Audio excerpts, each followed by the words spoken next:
Welcome back to the video. This is Farm Jam 2020 round 2.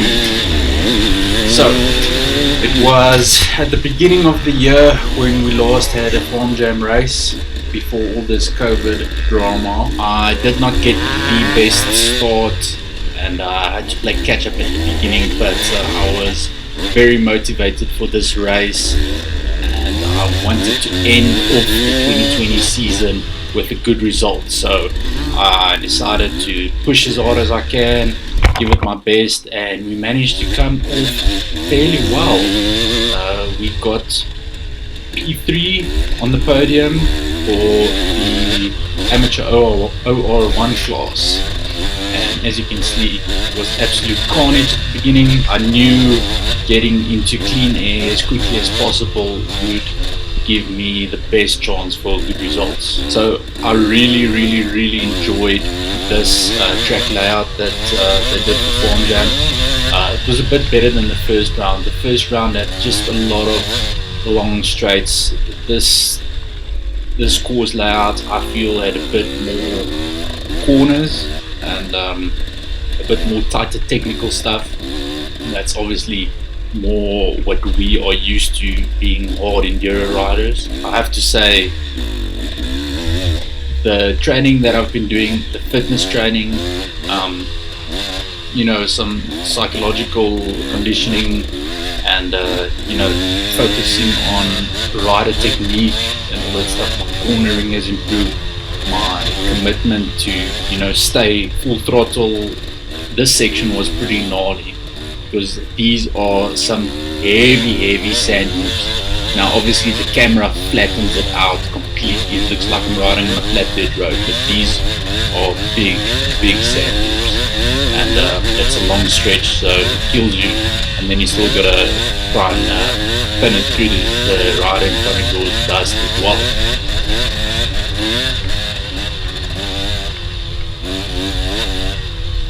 There was a couple of spots where the camera really flattened it out. There was some like little canals that farmers use for irrigation that we had to go through. A lot of rollers that were a lot of fun. When I started riding dirt bikes 4 years ago, sorry, we could never imagine running over rolling jumps, spinning it in 5th gear on my bike. Pretty sketchy, but it all went well. I think at this stage I was like in 4th position. It's quite funny where you'll be riding and you can actually hear it in the videos. I'm riding and then kind of back off the pace a little bit until I start seeing the dust of the rider that's in front of me, and then it's like go into cool mode immediately and start pinning the bike. So I think I definitely learned a lot from this race, and I'm slowly refining that killer instinct, and I'm hoping that this would also transfer over to the hard enduros, because the hard enduros, man, seriously struggle to finish those races because they are tough. But keep the fitness going, keep the rider training going, keep the mental conditioning going. You should be able to do it. I'm really hoping to collect some more trophies in 2021. There are some thank yous that need to be done. First and foremost, I need to thank National Flag being our title sponsor. Without them, we would not have been able to enter the race and get to the race. They sponsored the race entry, the fuel for the race, and actually getting us to the race. And then my mate, Zane de Villiers, used his car with mileage on his vehicle. He's always a great support. And then the people in the pits. These people are what makes these races as special as they are. So our neighbours in the pits helped us get ready for the race. They helped to braid Zane's hair, and they opted to pit for us. So when we had to refuel, they grabbed our fuel tanks, filled them up for us. Super awesome people, really, really appreciate it. So here's the start of the first couple of rollers. As you can see, pretty flat, but didn't fully commit on these ones in the first lap, because I mean it's still the first lap. Don't know what the track layout is, don't know what's waiting for us out there, so kind of took it easy, but not really, because it turned out to be my fastest lap.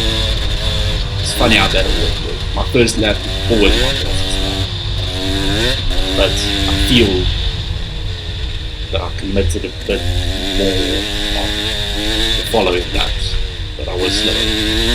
So who knows how that works? Maybe it's just the race leader that gives that little bit of extra edge.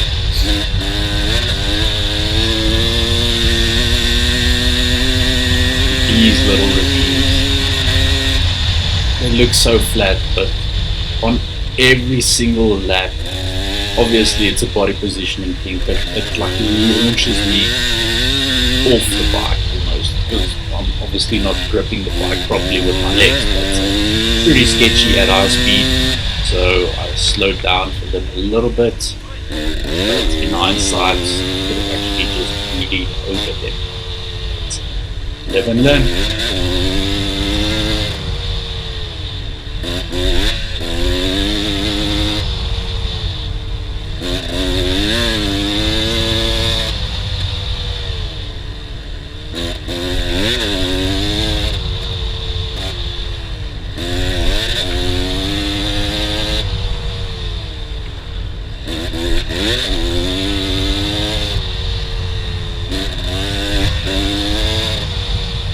Through the last ditch and on the gas.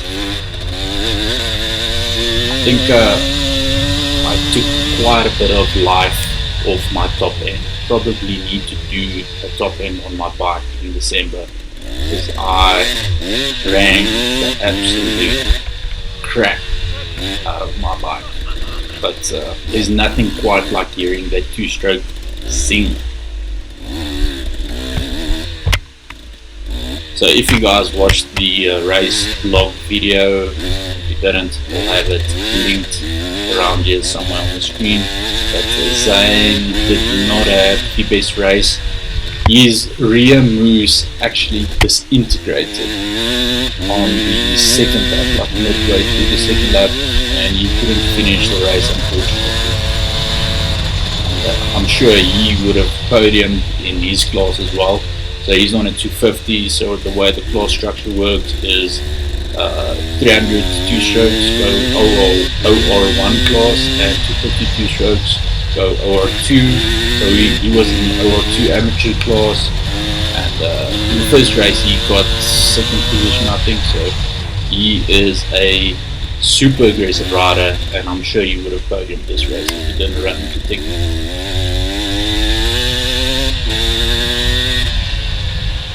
This is the first time that I'm like passing riders and it kind of looks like they're standing still.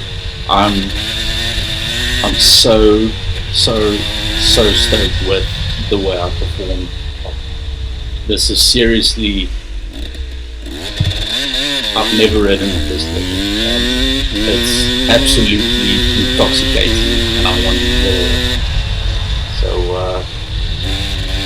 the pace that you guys are seeing here, hopefully I'll be able to give you guys some more action-packed, high-paced videos from now on. That's the goal, at least.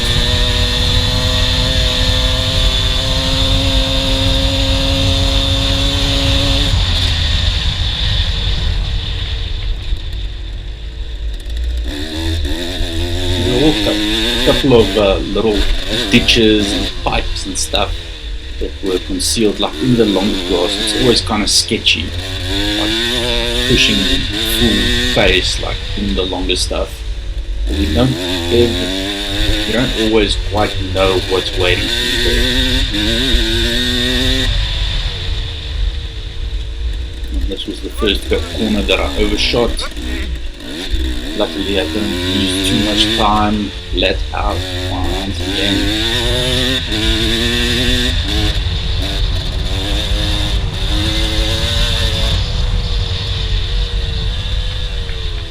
So if you're watching this and thinking about clicking away, my lap time was only about 24 minutes, so not much longer to stick around, and there's a lot of action still to come. So stick around, push that like button, hit subscribe, support the YouTube channel, come on.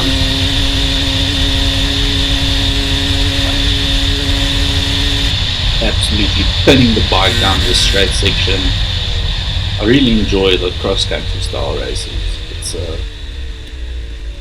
It's a fun break from the more enduro stuff. Yeah, here is the second set of rollers, real high-speed stuff. This was a lot of fun. I got kind of a little bit confused, didn't know where to go, but we had to go straight. Right there, just off to the right, there's like a big hole, so you have to cut that corner like slow and tight. And yeah, I get boosted like super badly. I think that's one of the Vans riders. He's absolutely moving. So there you can see where I still can improve. Some riders I pass like they're standing still, and I definitely still get lost like I'm standing still. And now I'm riding blind.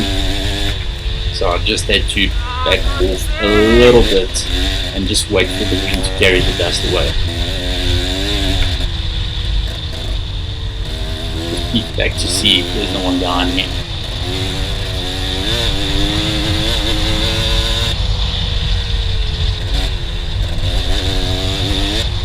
And this looks flat, but this is another fairly sandy section, and there are some rocks sticking out. It feels much worse when you hit them on the bike, but it doesn't actually do much. But yeah, if your body position is not correct and you hit one of those rocks, whew, man, they can launch you. And I don't know if you guys can see on the track itself, there's like these little dark spots. So that's braking and acceleration bumps from the quads, and they get pretty gnarly, especially at high speed, because they dip in and then they have like a square edge when you come out of it, so it hits you pretty hard. But yeah, held on for dear life and put the throttle open for as long as possible. Watching the footage back, my first lap was pretty clean. I think total recorded time, or the total time that my GoPro recorded, was about an hour 27 minutes or something. So that's like 3 laps, 3 or 4 laps. Next checkpoint, and off I go. But I only decided to put in 1 lap because I don't really want to cut out any footage. So take 1 more lap. Obviously I don't want you guys to sit for an hour and a half and watch the same stuff over and over again.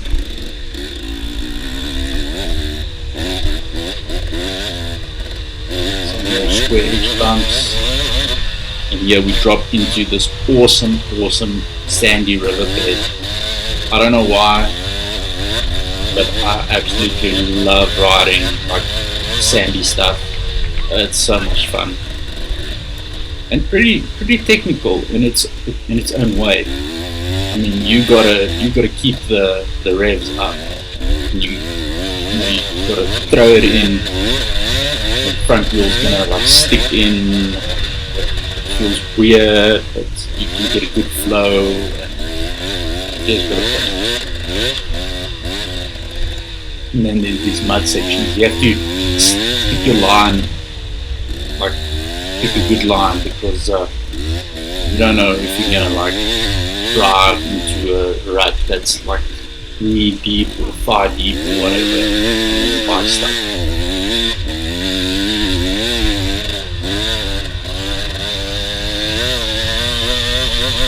where it bumps, yeah, you can really see because it's like super shake cam.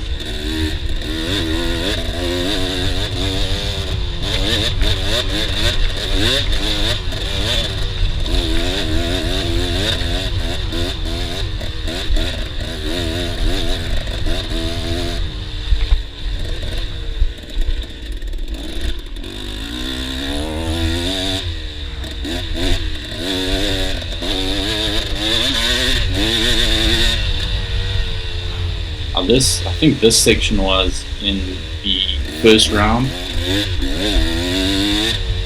So a pretty cool flowy section.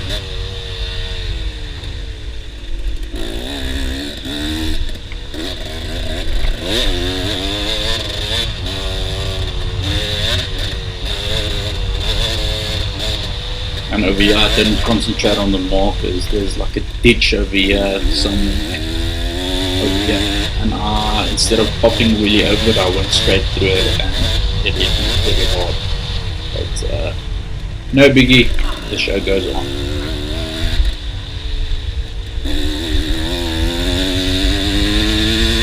I think this is about where Zane's wheel came with.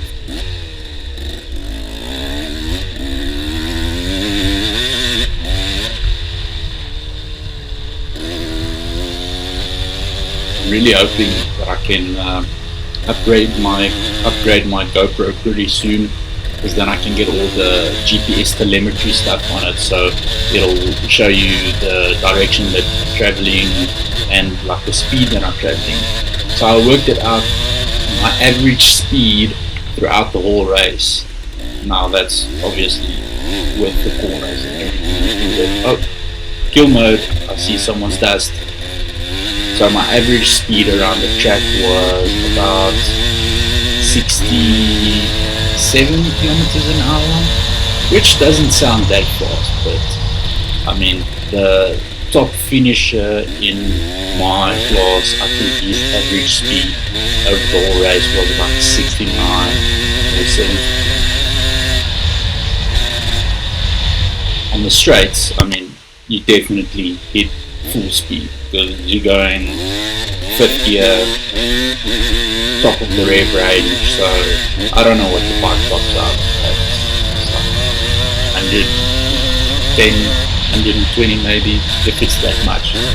I've got a 13 tooth sprocket in the front and 50 tooth in the rear, and it's just the XC, so it's got a 5-speed gearbox. Still chasing down the riders in front of me.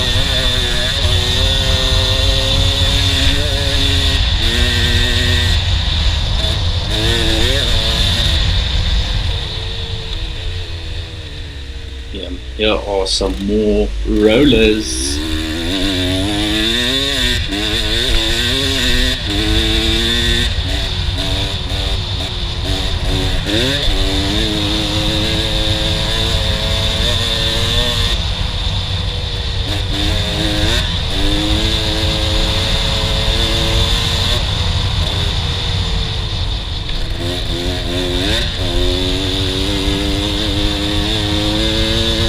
A lot of straight stuff, but at least there's some rollers making it interesting. Everything was just flat and straight. It would have been kind of boring. Now it's the second kind of tight technical forest section, if you would call it that.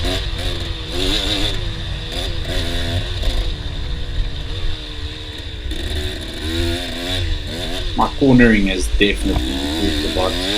You know, that fun little racetrack at Mama Rock. All the practice I've been putting up in there, working on cornering technique.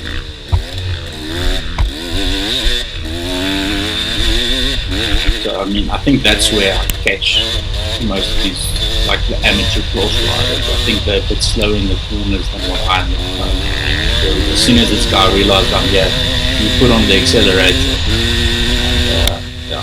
All slowly catching up then, and eventually decided to brake a little too fast, but you could really see in the corners that I was catching up. And another checkpoint.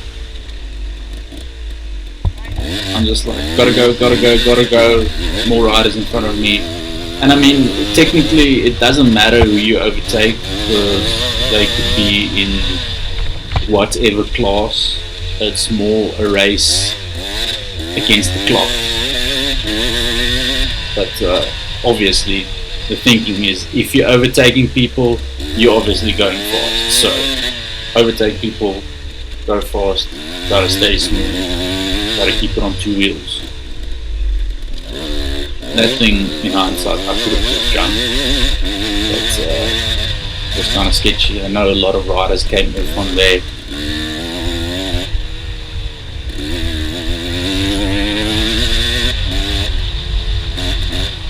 So this is the last section of the race, and this was kind of sketchy because there's this irrigation pipe through here. If you hit it wrong, like it flings you towards the fence line.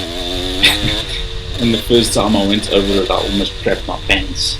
But obviously, knowing what it is, the next lap you just make sure you square up a bit better on it, and then just fly over it.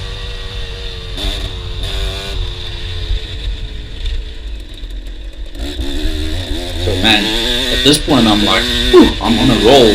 There's another two guys to overtake.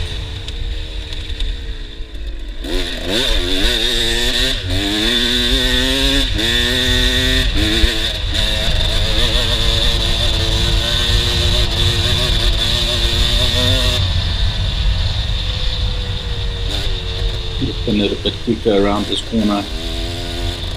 And I'm sure a lot of people are like, you got third position, so how can you still say I should have done this or should have done that? I'm a very self-critical person, and I firmly believe that it doesn't matter how good you are, there's always room. So that's just the way I am. And sometimes it's to my benefit, sometimes it's not. I think the stage where I'm at now, my critique to myself contributes positively to my progress.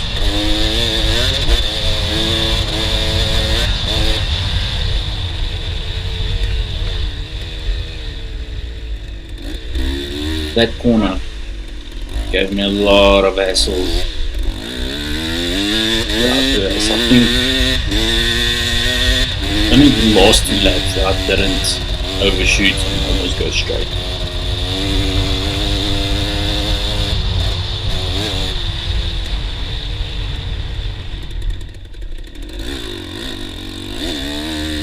We are nearing the end now, and I'm still in attack mode all the way. Whew, got a little bit sketchy over there. This is like flat out, and then in the middle a fairly big roller as well. Here we go. Whoop. Fly.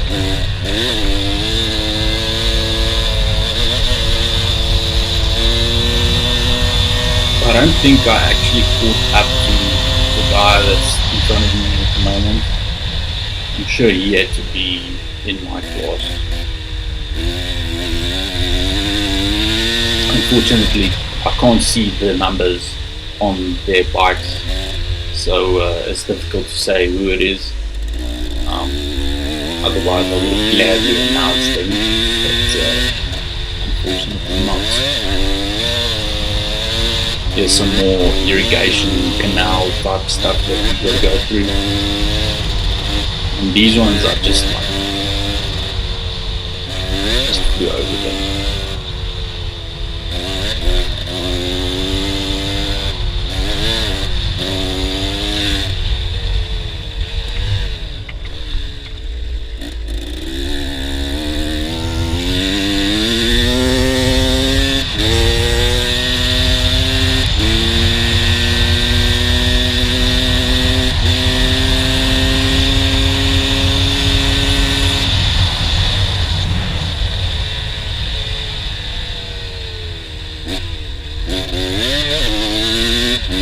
More rollers.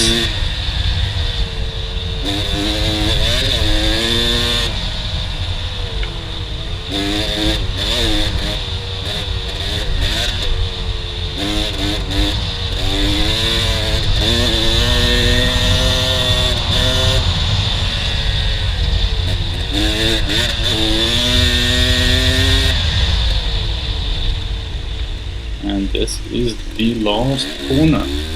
Well, the last fast corner.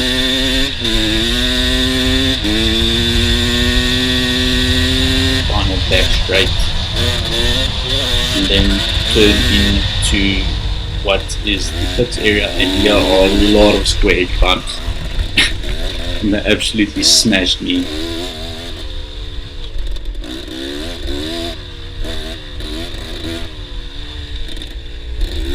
So that is it, and I hope you guys enjoyed the lap. I certainly did. Please guys check out National Flag Direct on social media and the website. They're a great events company. They can do branding, whatever you need. And please hit that subscribe button and give this video a like and share. And we'll see you on the next one. Peace out and keep ripping.